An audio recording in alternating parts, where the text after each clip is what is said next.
Olá, sejam todos bem-vindos. Esta é a aula 4 do curso de Cálculo N1 e hoje a gente vai falar de limite infinito e no infinito, indeterminações e limites laterais, certo? Então hoje basicamente a gente dá um passo a mais nesse estudo de limite, ou melhor, no estudo de como calcular limites, né? Olhando agora primeiramente o limite da função quando x cresce indeterminadamente, né, ou decresce, né, para x, ou seja, x não para de crescer ou x não para de decrescer. Olhar quando a função também tem esse comportamento de crescer indeterminadamente quando vai para um ponto, ou decrescer indeterminadamente quando vai para um ponto. Ver limites com indeterminação, né, porque até agora a vida estava fácil demais, a gente só calculava limite que não tinha problema nenhum em substituir o valor de x estava tendendo no ponto, então era basicamente a gente só fazia a função avaliada no ponto. Hoje a gente vai ver algumas indeterminações, ver como contorna essas indeterminações e quando é possível ou não possível contornar essa indeterminação e o limite não vai existir mesmo, e por fim a gente vai ver limites laterais, que basicamente a gente vai ver, esses limites vão garantir quando o limite existe ou não, né? Na verdade, já dando spoiler aí que seria esse limite lateral, a gente vai ver, ele vai garantir a existência ou não no limite. Lembrando que essa aula tem o mínimo de edição possível, então já vou me desculpando aí qualquer gaguejada, qualquer parada para me hidratar, qualquer tosse, pigarro, qualquer coisa que aconteça no meio do vídeo, certo? Então, sem mais delongas, a gente vamos para a aula e começar a estudar. Bem, e como motivação dessa aula, a gente vai estudar a seguinte função. A função 1 sobre x quadrado, certo? Então, considera essa função 1 sobre x quadrado aí. Vamos ver algumas peculiaridades dessa função. Bem, é fato, né, que o domínio dessa função é qualquer número real que não seja zero, né? Mas como a gente viu na aula passada, não impede da gente estudar essa função quando ela se aproxima do zero, né? Quando se aproxima desse ponto que não está no domínio. Bem, aí a gente sabe que tem duas possibilidades, hein, da gente chegar perto do zero. Ou chegar no zero por números maiores do que zero, que é essa primeira tabela aqui, né? Se a gente chegar por 0,1, quando calcular o 0,1 vai dar 100. Quando calcular o f de 0,01 vai dar 10.000 e assim sucessivamente. Mas perceba o padrão que está acontecendo, é que quando eu me aproximo do zero, o valor da função está sendo muito grande, né? Então, quanto menor for esse número, o valor da função ela vai admitir valores enormes, né? Mas isso aqui eu estou me aproximando por valores maiores que zero. Da mesma forma, eu posso me aproximar também do zero por valores menores que zero, né? Porque eu domino todo mundo que não seja o zero, então negativo também vale. Mas perceba que quando eu me aproximo do zero agora por valores menores do que zero, então, ou seja, o valor dessa função ela continua explodindo, né? Para menos 0,01 isso vai dar 100, para menos 0,01 vai dar 10.000 e assim sucessivamente, mas vai crescendo, né? Então, à medida que eu me aproximo de zero ou por valores maiores que zero ou por valores menores que zero, o valor dessa função ela sempre explode, né? Ela sempre vai ser muito grande. Outro caminho também que a gente pode fazer é estudar essa função agora quando esse x cresce indefinidamente, né? Ou seja, o x qual é o valor de f de x para x muito grande, né? Se você perceber o que acontece, quando eu calcular o f de 10, ele vai dar 0,01. Quando eu calcular o f de 100, ele vai dar 0,0001. E quando eu calcular o f de 1000, vai dar 0,0000. Perdi até as contas aqui do 0,1, certo? Então, ou seja, à medida que esse x cresce, agora se o x decresce no sentido de ir para perto do zero, a função cresce, se decresce, e agora se o x ele cresce indefinidamente, o valor dessa função ela vai se aproximando de zero, né? Acontece o oposto, né? Se x crescer indefinidamente, o valor dessa função se aproxima de zero. E se x, da mesma forma, se x crescer indefinidamente, então essa função também vai se aproximando de zero, né? Porque por mais que seja negativo, né, você bota aqui menos 10, fica positivo, então vai dar 0,01. Então ele vai se aproximando de zero aí à medida que x fica menor, certo? Só para ilustrar um pouco mais o comportamento dessa função, essa função é o seguinte, o gráfico dela é isso aqui, né? Ele tem esse ramo aqui, desse gráfico aqui. Então, à medida que x se aproxima de zero por valores maiores que zero, olha o que é que o gráfico da função faz. O gráfico da função ele explode, né? Vai para mais infinito. E à medida que x também se aproxima de zero agora por valores menores que zero, né? Vem por esse lado de cá. Então, a função explode também para mais infinito. Aí o mesmo ocorre com a outra tabela, se você perceber, ó, com a medida que x se aproxima, x cresce indefinidamente, então esse valorzinho aqui vai ficando bem próximo de zero, né? Nunca vai encostar a zero porque não tem como isso aqui dar zero. E a mesma coisa se x agora decresce indeterminadamente, então isso aqui vai chegando próximo de zero aqui, certo? É o que já dizia a tabela. Então esse aqui é o exemplo base dessa aula, que motiva essa aula, né? De estudar a função olhando para valores maiores do que maiores que um determinado valor, menores que um determinado valor, vendo quando ela cresce indefinidamente ou quando ela decresce indefinidamente, certo? Então esse é o espírito da aula de hoje, certo? Então vamos ver só algumas observações logo com esses valores de infinito, que já dá para perceber mais ou menos só olhando para aquela tabela lá que a gente fez. Claro, isso tudo aqui é passível de demonstração, mas aí a gente vai omitir essas demonstrações para ficar só a questão de aplicabilidade mesmo, né?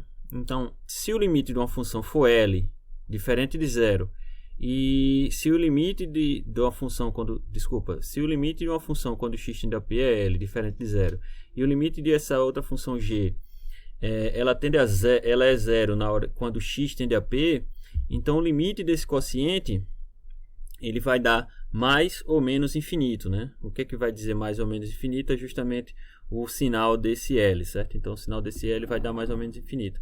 Então é exatamente o que a gente tinha lá, né? O L, no caso lá, no exemplo anterior, a gente tem a função 1 sobre x quadrado. Se você reparar ali como se fosse duas frações, no numerador a gente tinha a função constante igual a 1, que quando x tende a zero, ela continua sendo 1. E no denominador a gente tinha a função x quadrado, que quando x tende a zero, vai para próximo de zero, né? Então sempre que eu identificar o limite de fração de duas funções, onde uma tende para alguma coisa constante, certo? E a de baixo vai para zero, o resultado disso vai ser mais ou menos infinito. Quem vai ser mais ou menos infinito vai depender do valor de L, né? No caso lá da gente o L era positivo, então aquilo tendia para mais infinito, né? Certo? Então que vai depender do valor de L. Beleza? Então a gente viu lá que como se aproximava de zero, à medida que x se aproximava de zero, tanto pela esquerda no caso aqui, ou tanto para valores maiores que zero como menores que zero, essa função ia para mais infinito, certo? Intuitivamente, como é que a gente vai definir um limite agora quando x cresce indefinidamente, né? Intuitivamente a gente vai dizer que que o limite de f quando x tende a mais infinito, ou respectivamente menos infinito, é L. Se o valor dessa função f de x se aproxima de L, à medida que x se torna suficientemente grande ou pequeno, né? Então, se x fica muito grande o suficiente e o valor de f de x é L, a gente diz que o limite dessa função quando x tende ao infinito é L, e se x decresce suficientemente para deixar o valor da função f de x igual a L, a gente diz que o limite de f de x quando x tende a menos infinito, isso é L, certo? E por motivação também daquela outra função lá, a gente tinha que quando x ia para mais infinito, a função ia para zero, e quando x ia para menos infinito, a função lá também ia para zero, né? 1 sobre x quadrado. E uma terceira observação no caso agora de que a gente está com infinito no denominador, né? Ou a função está crescendo indefinidamente no denominador, que é essa questão, seja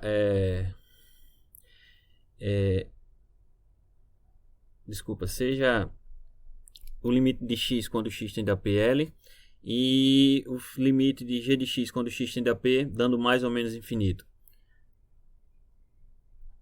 Então o limite do quociente dessas duas funções vai dar zero, certo? Porque é o que a gente tem que fazer lá, vai ficar uma constante dividido por um número muito grande, que era o que a gente tinha lá, né? Então ficar uma constante dividido por 10, então vai diminuindo. Uma constante dividido por 100, diminui também. Uma constante dividido por 1 milhão, então o valor dessa constante ela vai ficar bem próximo de zero, certo? O valor da constante não, desculpa, o valor da fração, vai bem para próximo de zero, certo? E aqui independe do x ir para mais ou menos infinito também, certo? Aqui não precisa x ir para um p específico, né? X pode ir para mais infinito ou menos infinito, e aí esses resultados aqui, eles são, claro, menos esses resultados aqui, eles são sempre válidos, né? Tudo motivado por aquele exemplo lá. Se você dá uma esquecida de como funciona essa coisa de embaixo tá indo para zero, em cima tá constante, ou em cima está constante e embaixo está indo para mais infinito. Lembra daquela x quadrado, né? Que se você tem uma constante, for dividindo por um número muito grande, o resultado dessa fração vai dar zero. Ou se você tem uma constante e for dividido por um número muito pequeno, próximo de zero, então o resultado dessa fração acaba sendo um número muito grande, certo? Então sempre que der uma esquecida dessa observação, lembra da função 1 sobre x quadrado, que sua vida vai ser feliz. Beleza? Então vamos agora para alguns exemplos, certo? Então vamos calcular os seguintes limites. Primeiro a gente já viu lá, né, do exemplo motivador lá do início da aula, que 1 sobre x quadrado, o limite de quando x vai para mais infinito de 1 sobre x quadrado é a mesma coisa do limite de 1 sobre x quadrado quando x vai para menos infinito, e o resultado disso é zero, né? Porque se cresce indefinidamente ou se decresce indefinidamente, eu estou com uma constante dividido por um número muito grande. Então isso vai resultar de uma fração muito pequenininha, próximo de zero. Beleza? Para o segundo exemplo, considere aí esse número E formado de 2,718 e assim sucessivamente, que eu não vou ficar lá nesse negócio também. Essa constante aí é chamada de número de Neper, de Neper, ou número de Euler também. Ele também é conhecido como número de Euler ou número de Neper. Bem, isso é um número irracional, certo? Então, ou seja, essa dízima aqui, ela é infinita e não periódica, ela fica cada vez de número diferente aí. E esse número aqui é interessante, e a gente vai estudar ele basicamente, os logaritmos e exponenciais a gente vai usar ele, porque além de ele ser um número racional, ele aparece nos mais diferentes ramos da ciência quando se vai tentar modelar algum comportamento, certo? Você vai fazer a modelagem de algum comportamento com uma equação matemática, em geral aparece esse número, né? Aparece esse número na biologia, aparece esse número na física, na estatística, na física, né? Biologia falei, né? Estatística, parece um monte de coisa. Na matemática também ele facilita muito na hora que a gente vai trabalhar com logaritmo. Então, basicamente aqui, a gente quando estudar logaritmo, a gente vai usar a base, como base, em vez de base 10, que naturalmente usava lá no ensino médio, a gente vai usar essa base de Noether, né? E a gente vai chamar de logaritmo natural ou logaritmo neperiano. Palavra meio esquisita. Logaritmo natural neperiano. Certo? Então, isso é só um número irracional que ele aparece bastante quando vai modelar algum problema, certo? Até na economia, acho que tem uma parte também em sociologia, eu acho que quando tem um comportamento lá de algumas certas coisas, aparece esse número, certo? Então vamos lá, vamos ver um exemplo agora desse vamos ver o limite de quando x vai para menos infinito de e elevado a x mais 1, certo? Se você olhar aqui, a gente pode usar aquela propriedade que a gente já vem usando, né? Que o limite, eu posso enxergar isso aqui como duas funções, e aí o resultado desse limite é o limite dessa função mais o limite dessa função, certo? Então vamos lá. Quando x vai para menos infinito, se você lembrar lá do gráfico de E, esse valor de E ele tende a zero, certo? E quando x vai para mais infinito, esse valor de 1 ele tende a 1 mesmo, porque 1 é constante, não vai sair para canto nenhum.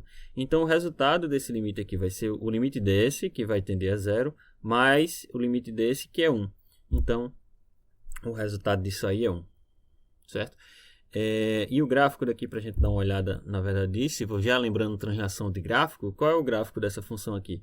Na verdade, o gráfico dessa função ela é só a função e elevado a x, que tem esse gráfico aqui, transladado 1 na imagem, ou seja, subido 1. Subiu 1 aqui, em vez de ele passar encostando no 0, ele passa agora encostando no 1. E esse passar encostando, ele tem um nomezinho para esse passar encostando para essa reta. Qual é o nomezinho do passar encostando dessa reta? É o seguinte, seja f uma função e b um número real. Dizemos que a reta y igual a b é uma assíntota horizontal de f de x quando o limite de f de x, quando x for para mais infinito, for igual a b, ou o limite, quando x vai para mais infinito, também for igual a b. Ou um ou outro aconteceu, a gente diz que essa reta y igual a b é uma assíntota horizontal, certo? Então, y igual a 1 é uma assíntota horizontal para a função f de x igual a e elevado a x mais 1. Beleza? Tem assíntotas verticais também, mas eu dei aqui só um exemplozinho para a gente dar uma pincelada aqui. Assíntota, mas esse assíntota ele vai ocupar mais o tempo da gente lá no final do curso, quando a gente estiver montando, esboçando o gráfico de funções, certo? Bem, então, dando continuidade, a gente vai falar só uma última observação aqui sobre esses limites infinito e no infinito, que uma espécie até de aritmética aqui com finito, né? Somar ou diminuir, somar uma constante com alguma coisa infinita, né? Seja o limite da função f de x quando x tende a p L, e g de x sendo uma função cujo limite quando x tende a p é mais ou menos infinito. Então, o limite de g de x mais ou menos f de x, isso sempre vai dar mais infinito ou menos infinito, certo? Claro, isso também, se p tender para mais infinito ou menos infinito, esse resultado é o mesmo. Bem, mas perceba a diferença aqui. Aqui eu estou fazendo constante mais infinito, né? Ou constante, ou infinito menos uma constante. Esse número infinito, esse número infinito, já estou falando um número muito errado.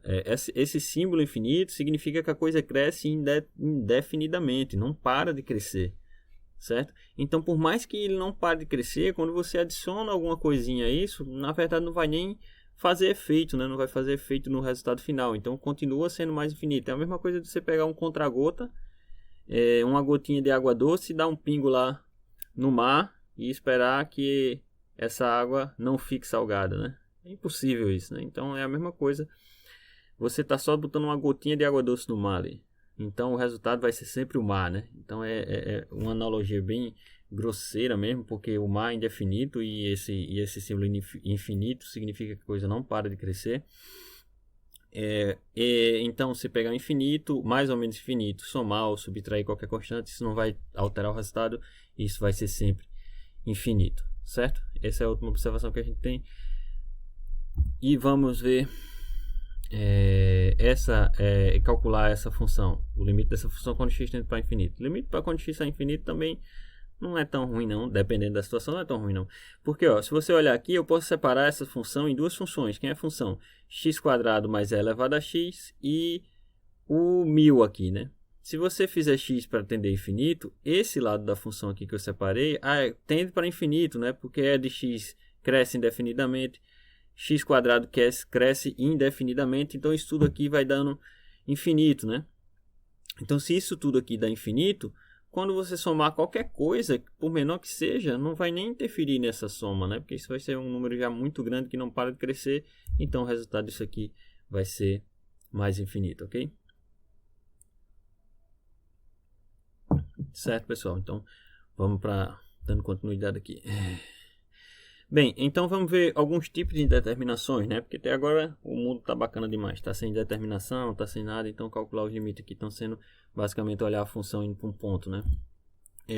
Bem, então são indeterminados expressões desse tipo, né? Limite de quando x tende a p de f de x sobre g de x, quando o limite de f de x tende a p coincide com o limite de f de g de x quando x tende a p e dá zero, né? Então isso é 0 sobre 0. Bem, 0 sobre 0 dá indeterminação, né? A gente já viu se foi constante com alguma coisa que está indo para zero, a gente consegue estimar ali qual vai ser o comportamento da fração, né? Agora 0 sobre 0 a gente não tem como estimar comportamento de fração nenhuma do tipo 0 sobre 0, né? Infinito sobre 0 sobre, alguma coisa sobre alguma constante que está indo, alguma coisa que está tendendo a ser constante sobre alguma coisa que está tendendo a ser zero, a gente tem um comportamento, mas 0 sobre 0 não. Outra indeterminação do tipo infinito sobre infinito, né? Infinito sobre infinito também é indeterminação, porque uma coisa pode estar crescendo mais rápido que a outra, então como é que a gente decide isso? Então isso também gera indeterminação. somar, quer dizer, na verdade fazer subtrações de infinito, isso também dá problema, né? Porque a gente não sabe quem está crescendo mais ou quem está decrescendo mais, né? Então, a grosso modo, essa devia ser 3, mas aí tem 2, eu não estou sabendo nem mais contar. O infinito menos infinito não dá zero não, porque alguma coisa pode estar crescendo. Essa coisa, de novo, essa coisa não é um número. Não é um número, isso é um símbolo para identificar que isso cresce indefinidamente ou decresce indefinidamente. Então, se você está subtraindo esses dois símbolos, né, pegando um símbolo e subtraindo do outro, ou bem entre aspas, assim, subtraindo do outro, você não tem condição quem cresce mais ou quem decresce mais para ver que o resultado seria positivo, mais infinito ou menos infinito, né? Então, isso gera uma indeterminação. Uma segunda indeterminação é 0 vezes o infinito também. 0 vezes infinito você não tem essa, mais ou menos infinito, você não tem essa condição de saber determinar o que isso aí vale. 0 elevado a 0 também é uma indeterminação, certo? Porque todo número diferente de 0 é elevado a 1, mas 0 elevado a 0 é igual a 1. Agora 0 elevado a 0, a gente não tem um resultado, então é indefinido. Então a gente pode montar situações, para todas essas indeterminações, a gente pode montar situações que isso nem faça sentido, ou que faça sentido e tenha valores diferentes, né? Então a gente vai ver um monte de exemplos com essas coisas. Não um monte, mas alguns. Um monte é muito exagero. Sim, outra indeterminação é... Agora infinito elevado a 0 também é uma indeterminação. A gente não sabe quanto é infinito elevado a 0, perde o rumo da coisa. E também mais ou menos 1 elevado a infinito, isso também é indeterminação. Bem, a gente vai trabalhar todas essas indeterminações ao longo do curso, só que a princípio aqui a gente vai ficar mais atento a essas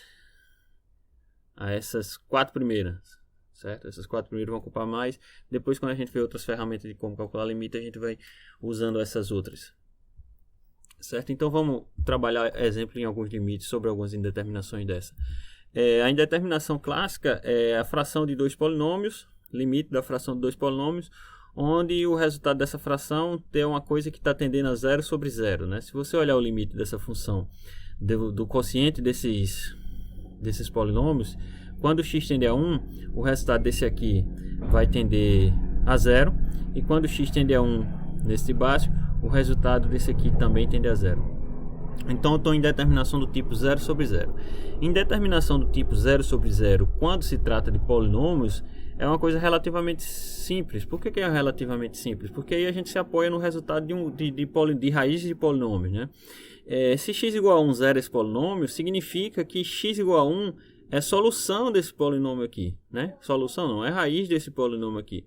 E se ele é raiz, se x igual a 1 é raiz desse polinômio aqui, então dentro desse polinômio aqui, ele está previsto aqui um x menos 1. Tem um x menos 1 aqui dentro desse negócio que dá para pôr em evidência, só tem que você... Como é que a gente vai achar o x menos 1 para pôr em evidência aqui, certo? Então isso aqui pode ser escrito como x menos 1 vezes um outro polinômio. Ou seja, se você lembrar a risca, se alfa é raiz de um polinômio, então x menos alfa divide esse polinômio, né? Ou seja, x menos alfa dá para dividir a divisão ser inteira. A mesma coisa acontece com esse polinômio aqui de baixo, certo? Se 1 zera, então dá para escrever aqui ele como x menos 1 vezes alguém. Então tem um x menos 1 embutido aqui, tem um x menos 1 embutido aqui. Como é que a gente faz para esse x menos 1 aparecer? Bem, você faz a divisão desse polinômio por x menos 1, depois faz a divisão desse polinômio por x menos 1. Como é que eu vou fazer essa divisão?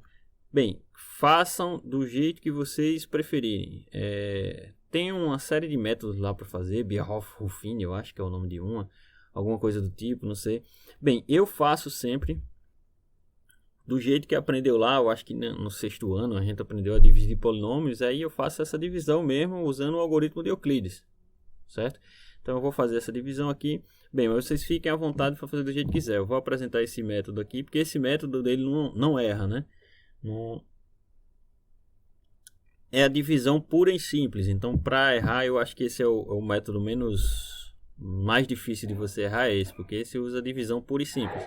Como é que você usa a divisão pura e simples? Bem, é fazer a divisão desse polinômio com esse aqui. Então como é que é? E vai lembrar lá do sexto ano, é arrumar um número que multiplicado por esse eu consiga cancelar esse polinômio aqui, né? Essa primeira parte desse polinômio, né? E aí a gente vai fazendo isso do jeito bem raiz mesmo, né? Então a gente vai ter que arrumar um número aqui que multiplicado por esse consiga eliminar algum coeficiente desse polinômio aqui. Bem, para uma coisa mais estratégica, é melhor você sempre procurar alguém que anule esse primeiro termo aqui, né? Então a gente procura. Aqui tem x, eu tenho que botar alguma coisa que quando eu multiplicar por x e subtrair desse daqui, zera, certo? Então a gente vai e põe o x elevado à quarta, né? Por que a gente põe x elevado à quarta? Porque quando você fizer x elevado à quarta vezes, quando você fizer 3x elevado à quarta vezes x, isso vai dar 3x elevado à quinta. Aí menos esse daqui, né? Porque se lembra que é esse vezes esse menos esse te dá o resto, né? Então, e depois a gente continua dividindo com o resto que ficar, né? Mas a ideia do resto aqui é sair eliminando os coeficientes. Então vamos pegar o resto. Então é esse vezes esse menos, ou esse vezes esse menos esse aqui te dá o resto. Por que eu botei esse? Porque se você pegar 3x à quarta e multiplicar por x, isso vai dar 3x à quinta. E quando vier para cá menos 3x à quinta, vai embora esse daqui, certo? Só que ainda tem o outro pedaço aqui de trás, né? Então fica 3x à quarta vezes menos 1, dá menos 3x à quarta. Então vem para cá mais 3x à quarta. Então quando você fizer a distributiva por isso aqui, o valor que vai ali para baixo vai ser menos 3x à quinta mais 3x à quarta, né? Porque fazendo a distributiva isso dá 3x à quinta menos 3x à quarta. Aí você vai subtrair desse polinômiozão grande aqui para te dar o resto. E aí você volta para o resto. Bem, então fazendo essa subtração aqui desse polinômio por esse polinômio com esse aqui de baixo, então a gente tem, vai embora 3x à quinta, vai embora 3x à quarta, então só ficou 7x quadrado mais 9x menos 2. Então de novo a ideia é arrumar um número meio que eu consiga cancelar isso daqui e te dar um resto menor do que eu já tinha. Então, o próximo passo aqui, então, seria colocar aqui o menos 7x, né? Que com menos 7x, quando eu multiplicar, vai ficar menos 7x quadrado mais 7x. Aí, quando eu vier para cá, subtraindo esse valor, vai ficar 7x quadrado menos 7x. E aí eu faço essa subtração. O resultado disso dá 2x mais 2. E aí, morreu, né? Porque esse aqui é igual a esse aqui, só a diferença é que tem um 2 multiplicando. Então, só ponho 2. Então, quando eu fizer 2x vezes x menos 1, vai dar menos 2x menos 1. E o resto dá 0, né? Se o resto deu 0, acabou sua divisão. Se acabou sua divisão, o resultado da divisão desse polinômio por esse aqui é esse aqui que está embaixo. Certo? Então, o que é que significa esse polinômio dividido por esse dá esse aqui? Significa que esse polinômio vezes esse tem que ser esse daqui. Então, na hora que você termina a divisão, apareceu o x menos 1 e quem está multiplicando o x menos 1 aqui para poder dar esse polinômio, né? Então, o resultado disso, a gente tem que x à quinta menos 4x menos 7x quadrado mais x menos 9. Isso é igual a x menos 1 vezes esse polinômio que apareceu aqui, né? Que é desfazendo o algoritmo, né? Esse vezes esse é igual a esse, mais o resto que é 0. Beleza? Então, a gente já extraiu o x menos 1 que tem aqui. Só falta extrair o x menos 1 que está aí embaixo. Bem, aí de forma inteiramente análoga, a gente extrai o x menos 1 fazendo a divisão. E aí, se você fizer a divisão lá direitinho, vai ficar x menos 1 vezes x menos 3, certo? Então, calcular esse limite aqui é a mesma coisa de calcular esse limite aqui, né? Então, você extrai o x menos 1 que tinha aqui, veio para cá, extraiu o x menos 1 que estava aqui, veio para cá. E se você reparar, agora dá para cancelar o x menos 1, né? Que ele apareceu em cima e embaixo. E aí, o limite fica uma coisa desse tipo. E o limite ficando alguma coisa desse tipo, não tem mais indeterminação. Porque se você botar o x igual a 1 aqui em cima, isso vai dar menos 2. Se você botar o x a 1 aqui embaixo, vai dar menos 2. Então, o resultado desse limite vai ser 1. Beleza, pessoal? Então, 0 sobre 0 com dois polinômios, o caminho é esse. O caminho stand-up é esse. Standard é esse. É dividir o polinômio por x menos essa tendência aqui, que vai ser a raiz. E aí arrumar um jeito de eliminar essa indeterminação. Porque esse 0 aqui em cima, então tem um x menos 1 aqui em cima multiplicando alguém. Se 0 aqui embaixo tem um x menos a raiz aqui multiplicando alguém. Beleza? Esse outro tipo de indeterminação aqui. Bem, deu indeterminação 0 sobre 0, só que não tem polinômio, né? Raiz de x mais 2 menos raiz de 2 não é um polinômio. Bem, embaixo é um polinômio, mas em cima não tem um polinômio. Como é que a gente faz? A saída aqui é racionalização, certo? Então a gente racionaliza aqui, né? Para se lembrar, é bom já se lembrando como é que racionaliza. Então, para racionalizar esse termo aí, só basta multiplicar o numerador e o denominador pelo conjugado desse número aqui, né? E quem é o conjugado desse número aqui? É raiz de x mais 2 mais raiz de 2, raiz de x mais 2 mais raiz de 2, né? E aqui eu estou multiplicando por 1, né? Racionalizar, a ideia de racionalizar é boa porque eu não altero essa igualdade, né? Eu estou multiplicando por 1, né? Porque esse número dividido por esse dá 1, então eu estou multiplicando por 1.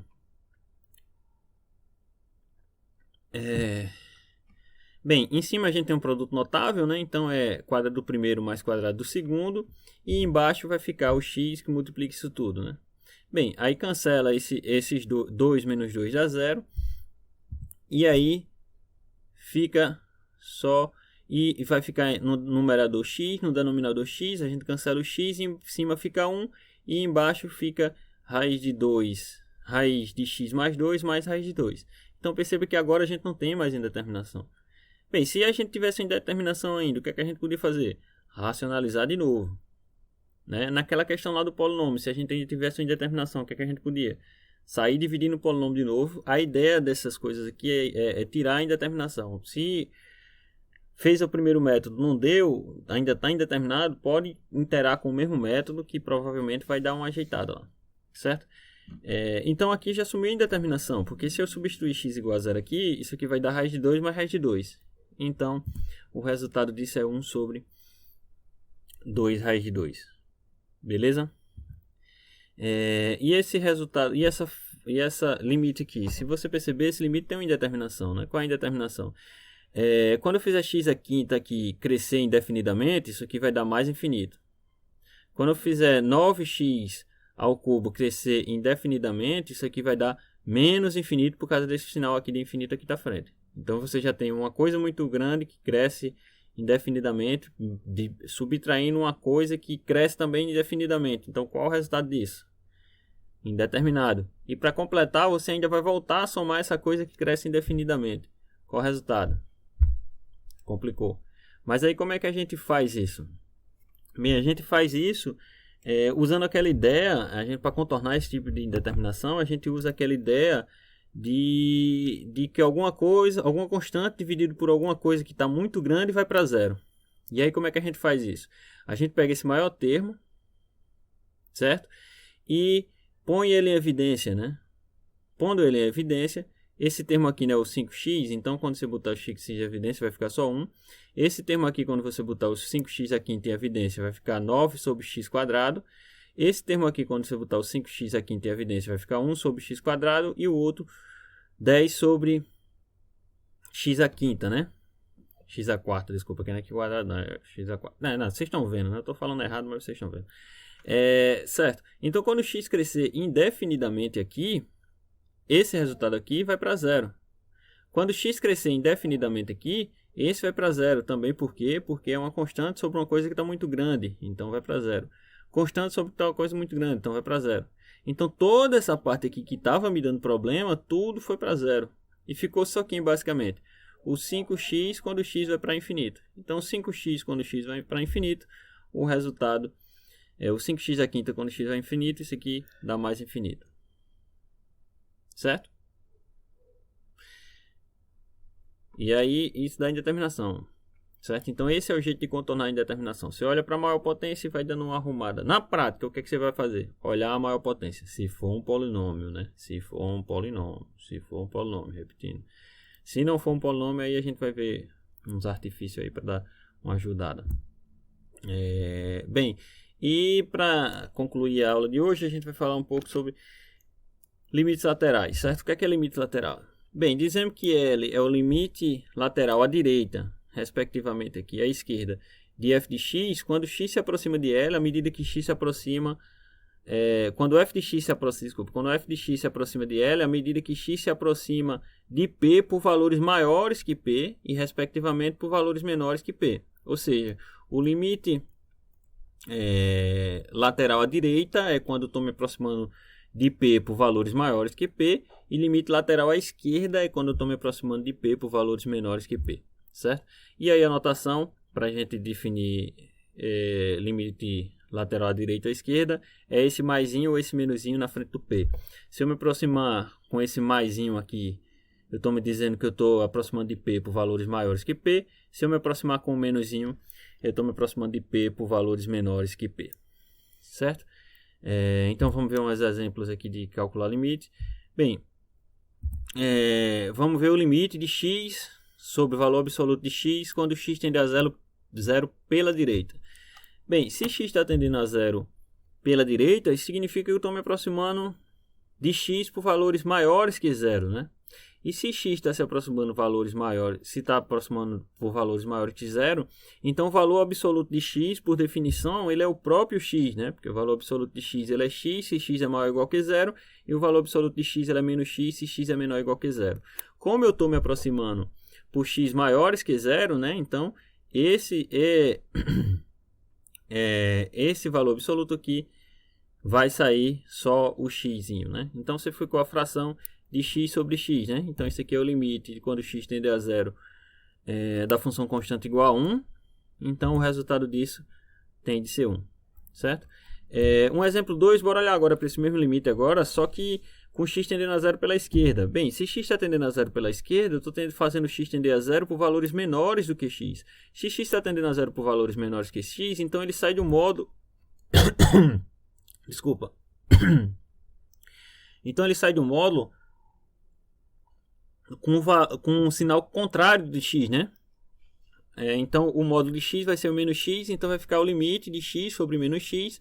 O resultado dessa divisão vai ser menos 1.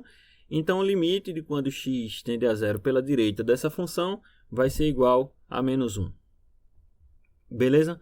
Aí, com limites laterais, a coisa é importante, porque o limite lateral ele garante quando é que uma função tem limite ou não, com o seguinte teorema. O limite de uma função quando x tende a p é L, se somente se os limites laterais coincidem. E isso é muito forte porque é uma equivalência, certo? E o que quer dizer ser uma equivalência? Se o limite é L, então o limite quando x tende a p pela direita ou quando x tende a p pela esquerda, isso coincide com L, os dois ao mesmo tempo. E se os limites laterais eles coincidem, então você pode garantir que essa função, o limite dela também existe e o valor do limite dessa função é L, certo? Bem, como eu estou dizendo, isso é um teorema importantíssimo que você tem que lembrar sempre, porque isso vai garantir se vai ter limite ou não. Então é uma ferramenta importantíssima antes de você estar fazendo um modo de conta, ver se faz sentido essas contas que você está fazendo.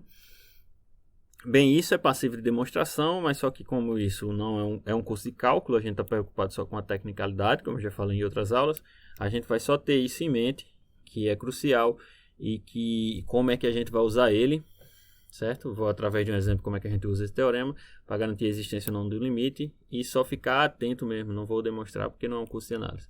Beleza? Então vamos ver um exemplo. Já com o exemplo que a gente viu no slide anterior, não existe o limite de x sobre módulo de x quando x tende a zero. Por que não existe? Porque que a gente viu no exemplo anterior que se eu tender a zero pela direita, isso dá 1. E se eu tender a zero pela esquerda, isso dá menos 1, né? Então não existe esse limite. Beleza? Não existe o limite de quando x tende a zero da função x sobre módulo de x. Só que no exemplo motivacional lá da sala, do início da aula, a gente pode garantir agora que o limite de quando x tende a zero de 1 sobre x quadrado, isso dá mais infinito, né? Porque a gente viu lá que se x tender a zero pela direita vai ficar 1 sobre alguma coisa muito pequena, positiva, então o resultado disso é mais infinito. E se x tender a zero pela esquerda, vai ficar sempre uma coisa muito próxima de zero, 1 sobre alguma coisa muito próxima de zero, positivo também, porque o quadrado torna esses valores positivos, né? Então, se vai ficar alguma coisa sobre próximo de zero positivo lá, então o resultado disso vai dar mais infinito. Beleza, então, pessoal, isso é o que eu tinha para falar sobre a aula de hoje. Se gostou da aula, conseguiu aprender um pouco mais, então não precisa se inscrever no canal, não precisa me seguir em rede social nenhuma, até porque eu não tenho rede social nenhuma, a não ser o YouTube, claro, né? Senão não estava postando essas aulas. Mas se você sentou uma necessidade quase que incontrolável de seguir alguém, alguma coisa, segue